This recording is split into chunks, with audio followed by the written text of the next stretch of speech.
अपन को हमेशा ये नहीं सोचना है कि जो फूल है वो हमेशा रंगीन ही दिखते हैं। घासों में बेटा ऐसा नहीं होता है। आपने देखा होगा अपन यहाँ इधर खाना खाते हैं, ऊपर वहाँ भी घास होती है। या आपने देखा होगा जानवरों को जो घास के फूले लाते हैं ना काट के, और गीले के भी लाते हैं और सुखाते भी हैं उनको। तो बेटा देखो ये किसका पादप है? और इस मक्का के पादप की विशेषता क्या है कि इसको कहाँ लिखाया था मैंने? उभय लिंगाश्रयी पादप। उभय का मतलब क्या होता है? दोनों। और लिंगा का मतलब क्या होता है? लिंग, नर और मादा, दो लिंग। और श्रय का मतलब धारण करने वाला।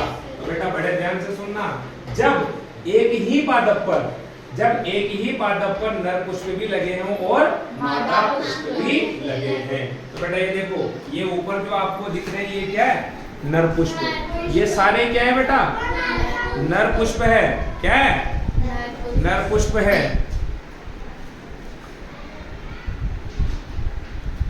और ये साइड में क्या है? मादा पुष्प। करम। ये बेटा एक पुष्प नहीं है, क्या है ये? बहुत सारे पुष्प है इसके अंदर, असंख्य क्या है? पुष्प। लेकिन कौन से पुष्प है बच्चों? मादा पुष्प। और ये बहुत सारे क्या है? ये एक नहीं बेटा, देखो एक ही पर कितने सारे लग रहे हैं। तो बताओ नर पुष्प और मादा पुष्प एक ही पादप पर है क्या अलग? एक ही। ऐसे पौधों को क्या कहते हैं?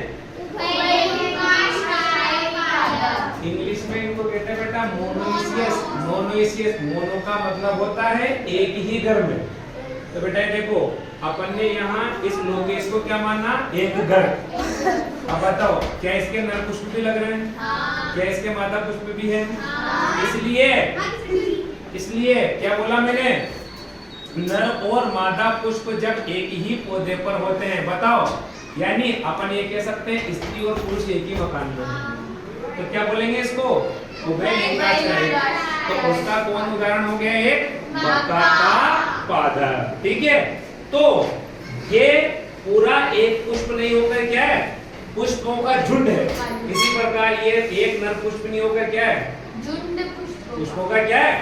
झुंड है। ठीक है, ये इतनी चीज आपको समझ में आ गई। अब अगला देखो। हाँ भाई कुलदीप आ जाओ। अब तो इधर पकड़ ले इसको। अब अगला देखो ध्यान से, एक लिंगाश्रयी पादप। क्या है ये?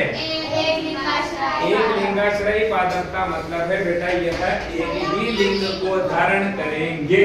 ठीक है, जैसे मैंने एग्जाम्पल में आपको पपीता बताया था।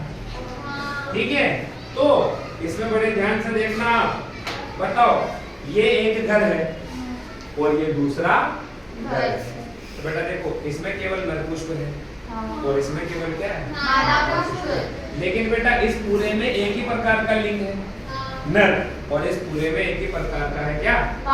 यानी ये जो पौधा है इस पर सारे पुष्प कैसे हैं? नर, और इस पर क्या है?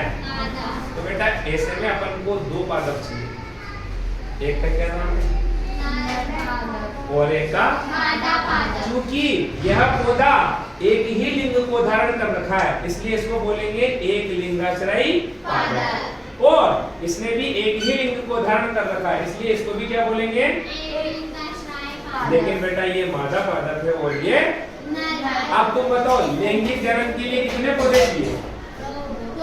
लैंगिक जनन के लिए दो चाहिए ना, इसलिए बेटा इंग्लिश में क्या बोलते हैं इनको? डायोसियस। क्या बोलेंगे? डायोसियस। तो डाई का मतलब कितने चाहिए? दो। अब आ गया तुम्हें समझ में?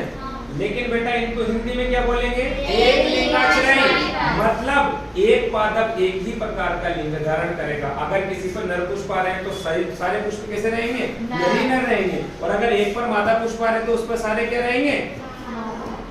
लेकिन अगर बेटा ये दोनों एक ही पर हो तो हम कहाँ चले जाएंगे? फिर एक ही घर चाहिए। एक ही घर में आपको नर भी मिल जाएगा और मादा भी मिल जाएगी, यानी एक नर पुष्प भी उसी पादप पर मिल जाएंगे और मादा पुष्प भी उसी पादप पर मिल जाएंगे। चलो बैठ जाओ। अब ये आपका मैटर क्लियर है। अब इसके अलावा हाँ ठीक है।